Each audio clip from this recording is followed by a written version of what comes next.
You know how I know it's going to be a good episode? I know it's going to be a good episode when I do the intro like 3 times and I'm not satisfied, and then I just dive into it and I say something like, "Bonjour, welcome back to Wanderous. I'm your host, Andrew Crusoe, and I'm just going to do this right now. I'm doing it right now." This is a big episode. That's probably why I'm being a little bit of a perfectionist, because today we're talking about the Louvre. The Louvre. It's going to be much better when I'm out of France, because I'm going to stop trying to pronounce this language correctly, and I can't. I'm not Frenchified enough to do it. But today we're talking about the Louvre, which is possibly the most famous museum in the solar system. Let's go do it.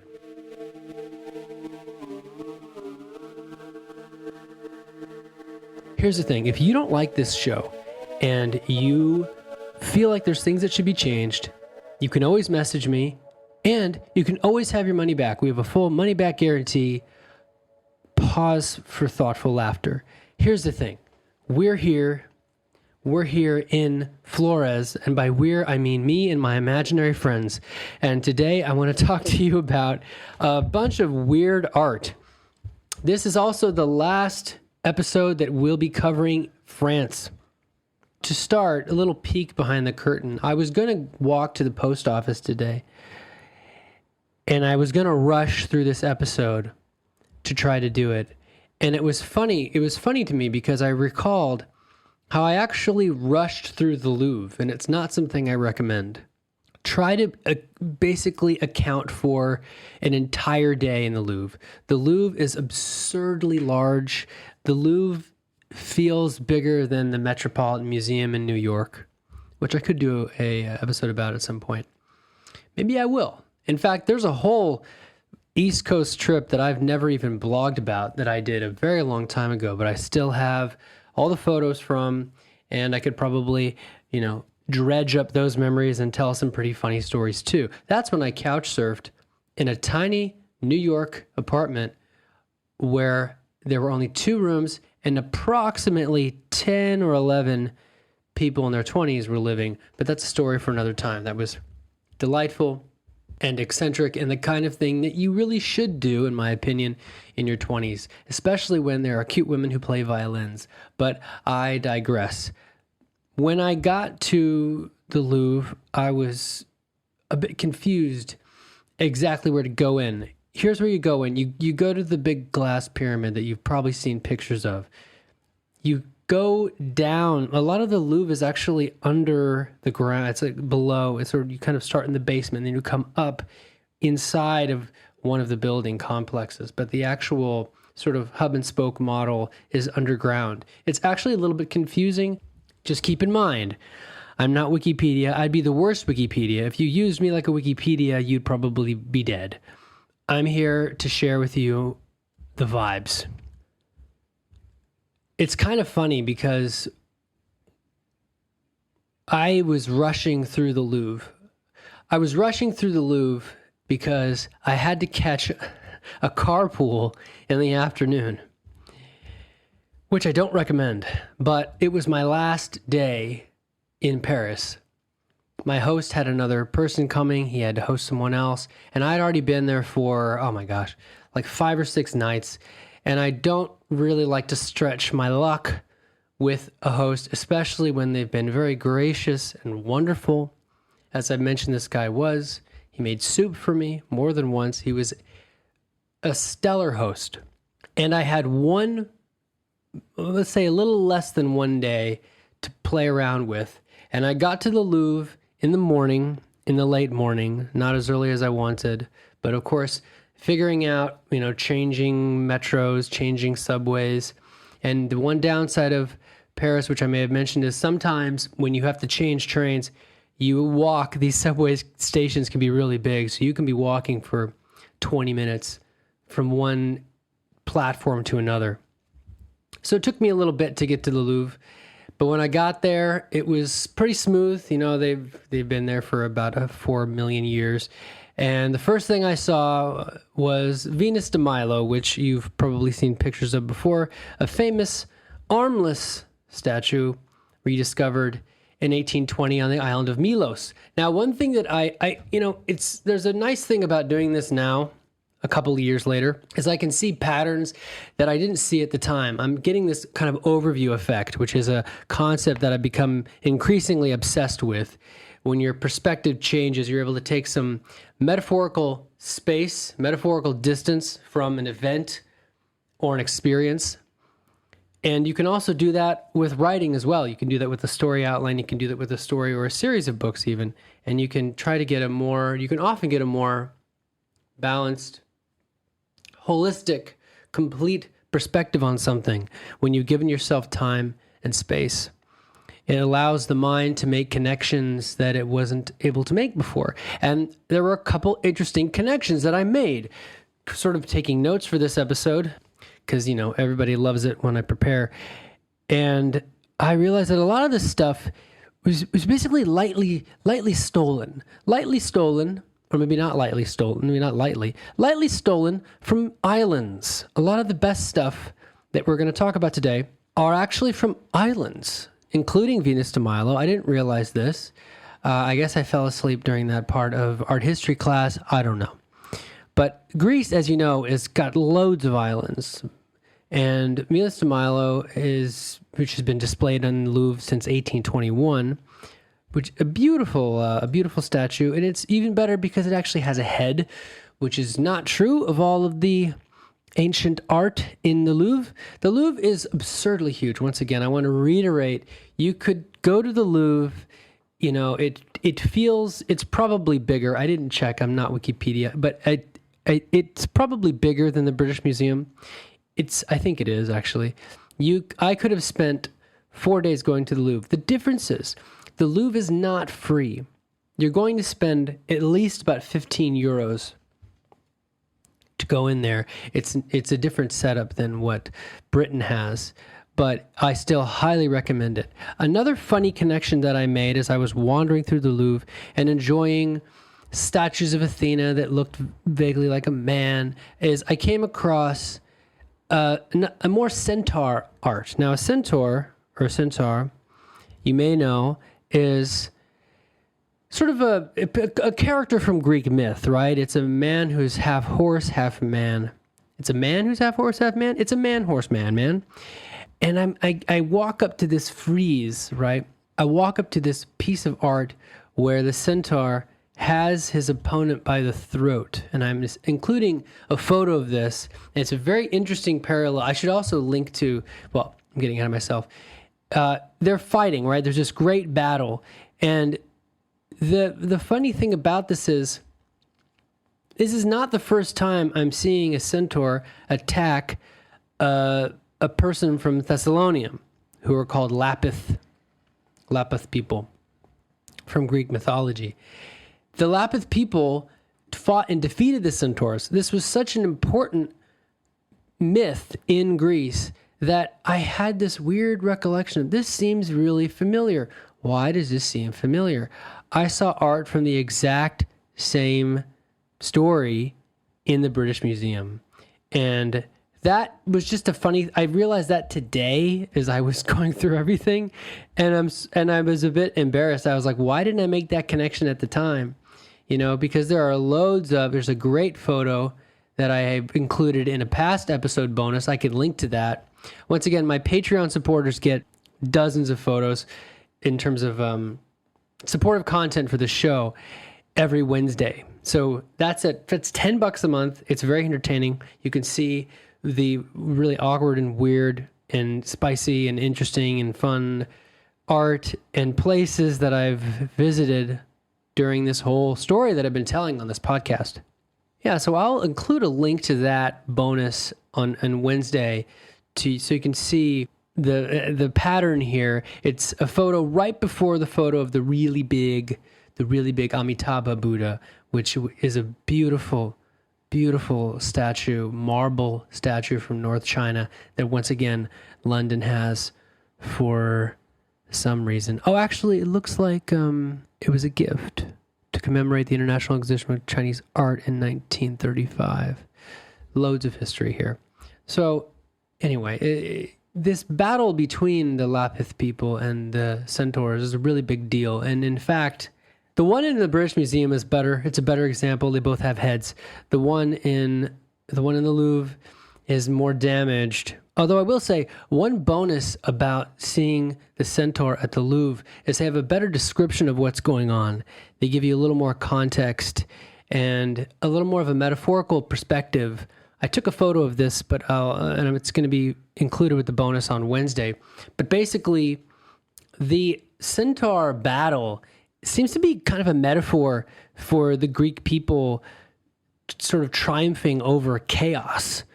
The Greek civilization just sort of like battling the chaos of these smaller city-states around and trying to maintain their democracy. So it's interesting. It's an interesting perspective. I don't think there were ever people who were half horse, half man. But hey, you never know. It's a weird world.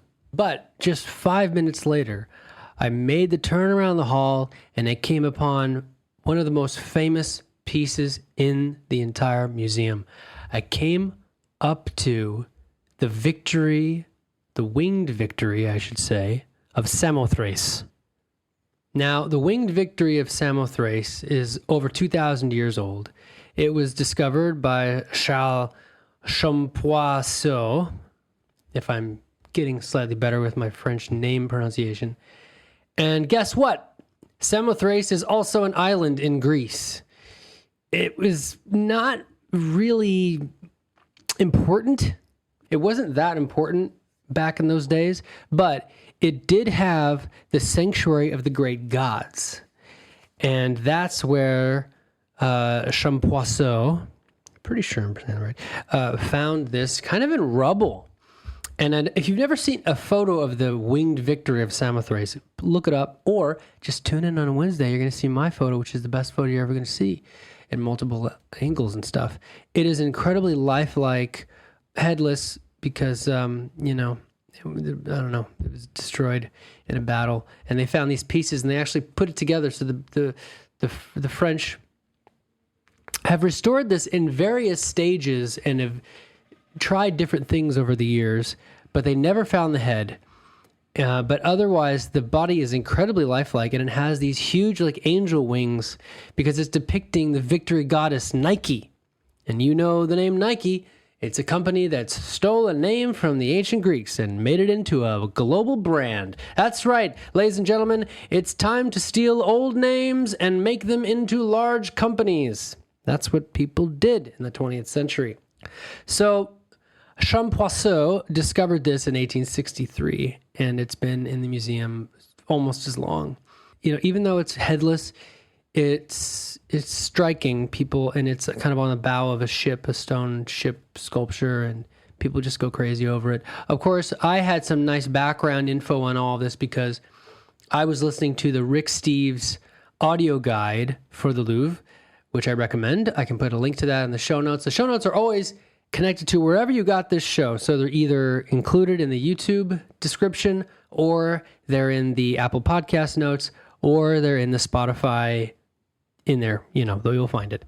Please, if you have any questions about this show, by the way, please feel free to comment. I read all the comments and I endeavor to reply to all of them, and I really enjoy the feedback.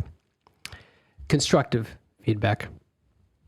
I turned a corner again and I found myself in this incredible juncture where there were different halls going in different directions. This place is huge. Did I say how huge this place is? I wandered over to a window and I realized I was now on the second floor of one of these buildings in this complex. And I looked out and I saw the famous glass pyramid, which is the entrance to the Louvre. So I got a little shot of that. And the people sort of milling around outside. But I wandered into the Gallery of Apollon, or Apollo. I think they're about the same thing. The Gallery of Apollon is this crazy, like just gold-encrusted, totally lavish, over-the-top hall that has a lot of diamonds that have, I think, been lightly stolen from India, a lot of them. Really amazing diamonds, really beautiful diamonds. If you like diamonds, it's a good place to go. This one's 140 metric carats. It's called the Regent. You're going to see if you if you support this show. But I'll just say that they're really, they're diamonds. They're fine. My favorite thing, though, I really recommend, look up the Hortensia, Hortensia. It's a 5-sided pink diamond that was purchased by Louis XIV. Yeah, that one. And he he wore it in his buttonhole, which is kind of funny. He just I don't know. But it ended up being used by Napoleon I and then King Charles X, and then apparently it ended up being in a comb for Empress Eugenie, Napoleon III's wife. And he put it in a comb. It's a freaking 5-sided diamond that is over 21 metric carats. It is a large, pinkish, beautiful rock. It's really a beautiful rock. It's my favorite rock. My favorite tiny rock in France is a Hortensia, and there's a great photo of that I've taken. That'll be in the bonus too. Of course, there's also, crowns. There are a lot of crowns. I think the most entertaining and just over-the-top ridiculous crown is Louis XV's crown. It's amazing to me that people actually wore these things. I mean, talk about encrusted, talk about just a crazy collection of gems all over the place. I actually liked the crown of the Empress Eugenie, wife of Napoleon III. I actually liked her crown more. There's a cute little cross at the top, and you've got these like phoenixes, and their wings are like totally the phoenixes kind of blend into the curve of this whole. It's a nice hat. Let's call it what it is. A crown is an extremely royal hat, or in Indonesian, a topi. Not to be confused with kopi, which means coffee. I think my favorite part, besides what's coming up, of course, we're getting to the Mona Lisa in a second here, which is just, What I had these very funny connections with, I don't know if you know Martin Handford, but I'm convinced that he studied the art in this museum. I mean, I suppose most people on some level have been exposed to the art in the Louvre at some level, but I turned the corner and I was introduced to the work of Giotto di Bondone, who is from Florence, apparently. And this guy, his religious art is kind of terrifying in a very entertaining way. He has a color palette in this one that I'm convinced that Martin Handford, who did Where's Waldo, the Where's Waldo books, this is not a popular take. Maybe nobody has this take, but the color palette of these people are surrounded by a scene of the crucifixion, right? You've got Jesus and you've got the two thieves on either side. It's a very large painting, but the color palette is so menacing. Everyone is wearing bright red or black with just a few incidences of navy blue. And the effect of this utter void of green, this incredible popping contrast between black and red is chilling and fascinating and at the same time. And I have seen a similar, and maybe it's not groundbreaking, but there's a similar page in a Where's Waldo book that used to scare me as a child. So make that of what you will. And first you got women fainting as they're seeing Jesus hanging. And of course that painting is called The Crucifixion. They think it's from about 1330. It's pretty old. Creepy color schemes have been, it wasn't a great, the 14th century, 1300s, not a great century for humans. If you read about it, not the best time.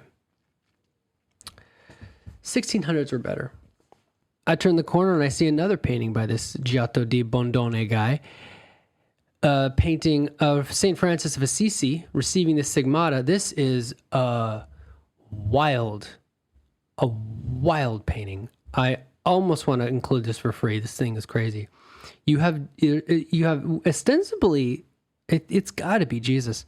The description of this painting does not really comment on what Jesus is doing in this painting. It just says it was commissioned by a banking family from Pisa in Italy, probably intended to be put at the top of a tramezzo, which is a screen between a nave and the choir in the church in Pisa.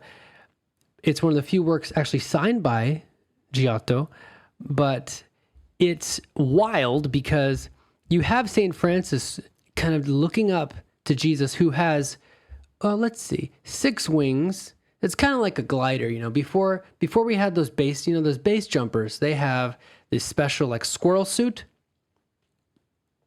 There is a resemblance here of the wing pattern that Jesus is sporting, and coming out of Jesus's hands. I say this in a relatively uneducated way because I don't know the entire historical context. Obviously, this is a piece of art coming out of a heavily Catholic culture.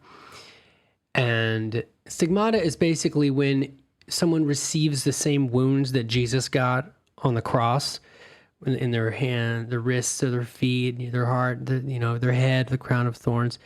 And in this painting, that seems to be the artist Giotto is intensely literal in his depiction of this. There's literal lines coming from the middle of his hands, which is probably not entirely accurate because they've done studies where that wouldn't have actually supported the weight. They probably put the nail through the wrist, and it's literally going through the center of his palms to the center of Pope, what is his name? What was I saying? St. Francis of Assisi.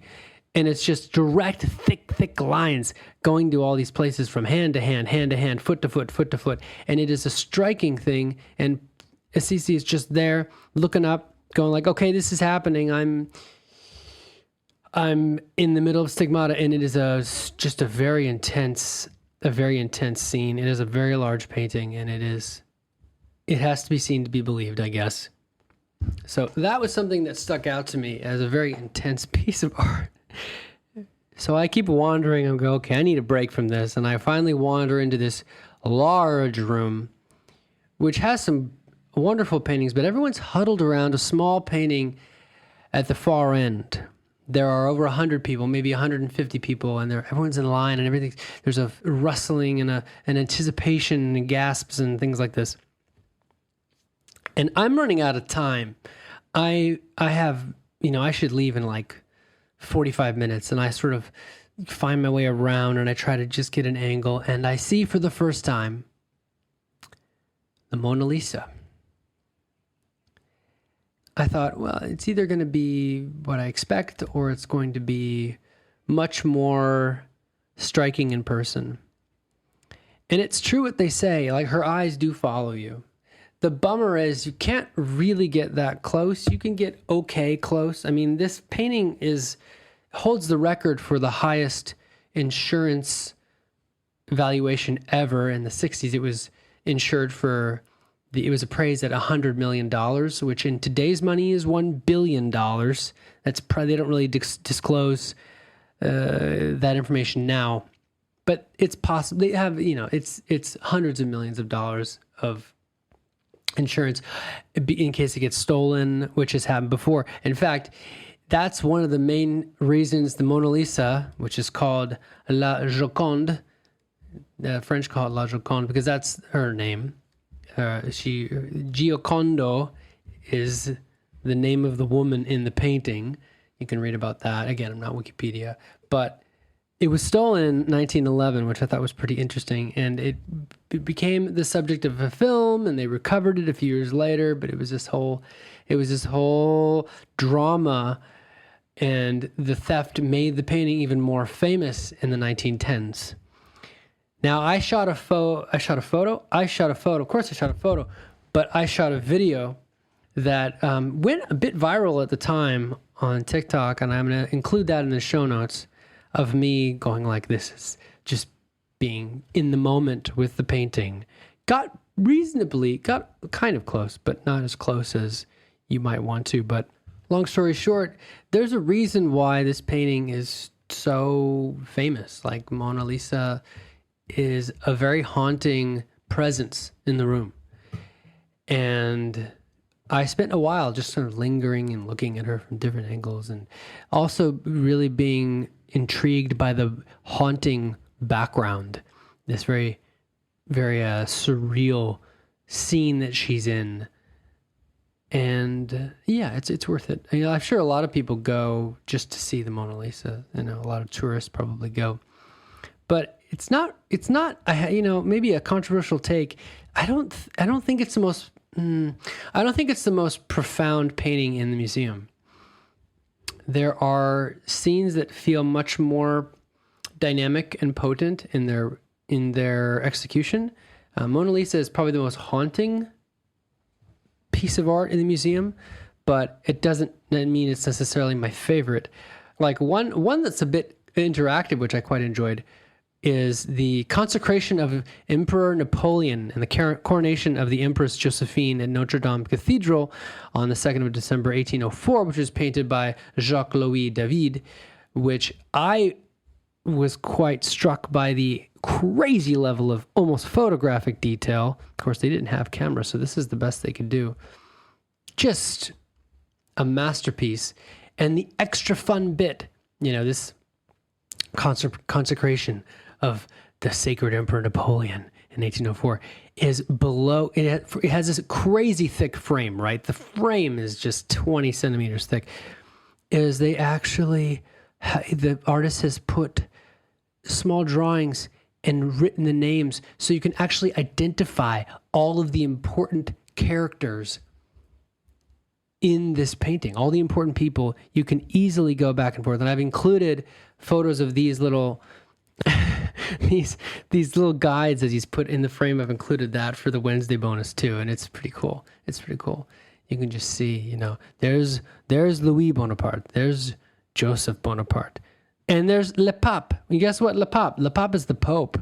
The Pope's there. Let's see where the Pope is. Oh, the Pope, looking. I think that's the one who's looking quite stern, actually.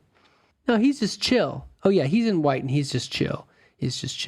And you've got the deacons and everything there. So it's kind of accidentally following the theme of this episode, which is really Where's Waldo? A little bit. Going through all these, I was just reminded of Martin Handford again, his work in Where's Waldo, a great book series, of course, for children, which, what does it do? It encourages us to look at the small details in life, to look for the patterns, to challenge ourselves. What can we see? What are the similarities? What can we do? And when we do that, when we're really present in our observation, we can come to conclusions that we would never have come to. We can realize that the Lapith and the centaurs are just battling all over the place.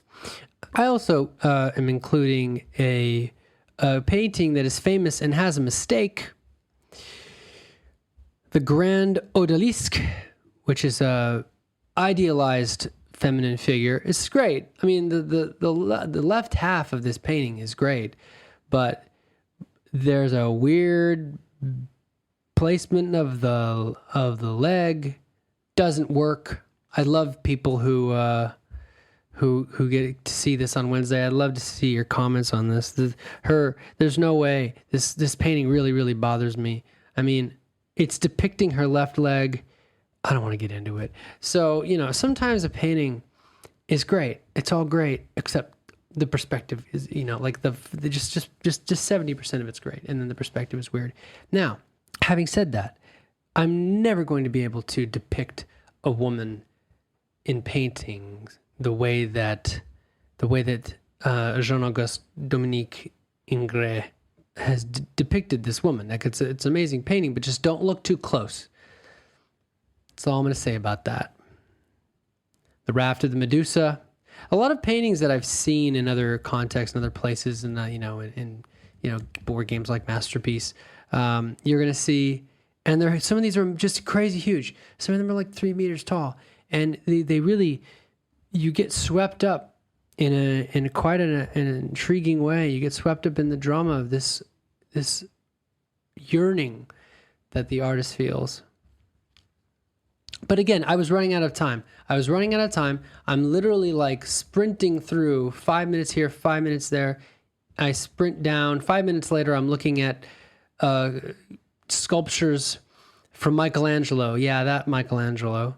Michelangelo Buonarroti? Probably Buonarroti from the, stuff made in 1513. You got the Dying Slave, just remarkable. I never had seen that much, marble sculpture from Michelangelo, but talk about a mastery of the human form. These things, just sprinkle a little pixie dust on them and they could just walk right away. They would have all the right angles and they could just be a person. You just need a little bit of magic. I think my favorite sculpture though in the museum is not by Michelangelo. It's this really romantic sculpture called Psyche Revived by Cupid's Kiss by Antonio Canova from the 1780s. And it depicts when Cupid wakes up Psyche with a kiss. And it's from this novel, but doesn't matter.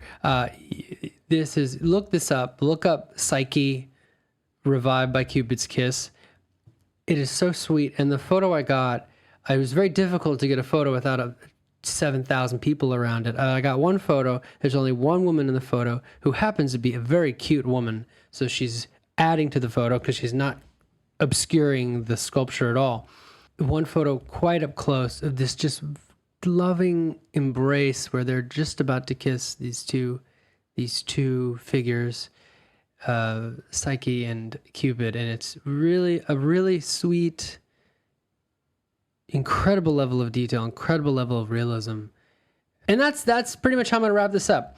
I did make some other videos that I'll try to find for show notes. I did make videos, sort of like just kind of the ambiance of the place and seeing little things. But those are the main highlights. The way you exit out of the Louvre is you actually go under one of the, because they have these pyramids. One of the pyramids actually kind of pokes down into the basement and allows all of this natural light to come in. I'm including a photo of that too. It was really a striking scene to wrap up my time in Paris. It really felt like I'd come full circle. And it was a funny feeling realizing that after, it was about 6 weeks, a little over 6 weeks of being in France, we've been talking about this for a while, I was going to be moving on to a new country. Of course, I was on my way to Germany, but I wanted to split up the travel time because it would be, over 12 hours to drive where my friend was in Germany from Paris. So I decided to stop at the halfway point, which just happened to be Brussels, which is the capital of Belgium. And I thought I would just give, Belgium, I'm not going on my way, it's on the way. So I might as well just, and I didn't even need to, I'm in the EU, so I didn't even need to deal with border patrol I'm already in there. I've been stamped in to the EU when I got into Rennes, you may recall, from about 1 million episodes ago. And it was very chill. So I went, what did I do? I think it was, I zipped on back to where my host was. I said farewell to him. It was really sweet. He, I believe he even made me a vegetarian soup that was delicious. I took a couple photos, just farewell, and zipped on down to a meeting spot, took the metro again, still using my unlimited metro pass, and met my ride, which was organized through BlaBlaCar, which is another travel tip I will share. BlaBlaCar, BlaBlaCar, is kind of like, it works with rides, kind of the way couch surfing works for accommodation, except that you're going to split fuel cost, of course. And you agree on that beforehand. It's all in the app. I think I even paid, it's been a while since I've used the app. I think you even pay it through the app ahead of time. They manage the payments. And you set up a meeting time and you're texting with them. And I met up with the ride, and it was quite cheap. I feel like it was like $15 to get from Paris to Brussels. And the timing was better. I'd looked at the buses as well. Of course, they have Flixbus, which I would use right after. But sometimes when you're going to certain places, the timing is just better with BlaBlaCar. So I really recommend, if you're in Europe, it also works in India in theory. I haven't used it, but in theory it works in India. It works in England. It works in Scotland. And I just was in a car with two other people. This woman was going to Brussels, and I think we dropped off one woman a bit before Brussels, and it was a pretty uneventful drive, but it was beautiful weather with music, and it was just green and beautiful, and it was August, and for some reason I don't have a photo of arriving in Brussels. I must have been so tired. It would have been a really long day, and I'd set up, of course, another couch surfing host for a few days, and I'll talk about that in my unexpected walking tour of Brussels. I'll talk about all of that next time. How lucky I got. In many ways, the weather was good. My host was fantastic. And I saw perhaps the most science fiction pipe organ I've ever seen. I still think it's the coolest pipe organ I've ever seen. It's very Dune. And sometimes you go somewhere and you go, oh, that's where that author got that idea. Oh, that's the energy they were channeling. And I'm especially, as an author myself, I'm especially interested in that. Sometimes you just see the combination of these influences, especially the way they translate into film from real history. It's quite fascinating. And Brussels, for whatever reason, was not crowded. I mean, probably for the same reason Paris wasn't. Many of the citizens, I think, were on vacation. It was still right toward the end of August. So I'll be sharing about that and the beautiful sights and street art next time. Thanks for listening. And if you enjoyed the show, please let me know. If you didn't enjoy the show, don't need to say anything. No, I'm kidding. But you are always welcome to provide constructive feedback. I love your comments. I've been getting some comments on Spotify lately, which I really enjoy. And yeah, this is still a labor of love. If you are interested in seeing where I am today, you can always follow me on Instagram, Hello Crusoe. That's HELLOCRUSOE. Anyway, you can always find this show on my YouTube channel. It's my name, Andrew Crusoe, and you can find it on Spotify. Just look up Wanderous, WANDEROUS. And every Wednesday, I share behind-the-scenes photos and sometimes video to my Patreon, which is patreon.com/ that's patreon.com/ HelloCrusoe, HELLOCRUSOE. Every dollar goes into supporting and growing and improving the show. And I want to say thank you once again to the people who do support me, even if it's just $5 a month. It really does help. And the people that support at $5 a month actually get a bunch of audiobook content. I share like over 25 hours of audiobook content on there, including a behind-the-scenes sort of a special commentary edition of my first audiobook, The Truth Beyond the Sky, which has over 400 reviews on Amazon now, positive reviews on Amazon. So we're moving forward. In the coming months, I'm going to be working on a new book, which I'm going to be talking about maybe on this show. I'm going to try to keep it balanced, but it's the sequel to a book that I wrote in Nepal. So we're going to see if we can sort of connect this, because it's all connected. My travels definitely influence and inspire my tropical sci-fi, which is really my greatest passion right now. But I also love making this show. This is my number 2. And yeah, I love to hear what you thought of it. And I'm just rambling like an idiot now. Thank you for listening, and thank you for